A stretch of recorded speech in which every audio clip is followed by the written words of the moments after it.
मैं हूँ सबा नाज़िर, आपके स्मार्ट स्कूल की टीचर। आज हम उर्दू की नज़म की पढ़ाई करेंगे क्लास 1 से।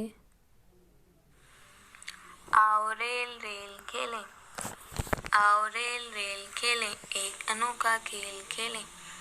आगे आगे इंजन जाए, पीछे पीछे डब्बे आए। डब्बे रंग बिरंगे हैं, इनमें मुसाफिर बैठे हैं। इंजन कोयला खाता जाए और भी जोर लगाता जाए। इंजन ने जब सीटी बजाई, गार्ड ने अपनी झंडी लहराई। स्टेशन आया चुक चुक चुक, रेलगाड़ी रुक रुक रुक।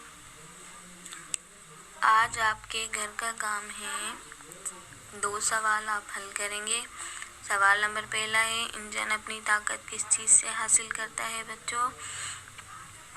सवाल नंबर 2 है, गार्ड रेलगाड़ी चलाने के लिए क्या इशारा करता है। गार्ड रेलगाड़ी चलाने के लिए क्या इशारा करता है, तो बताएं अब आप।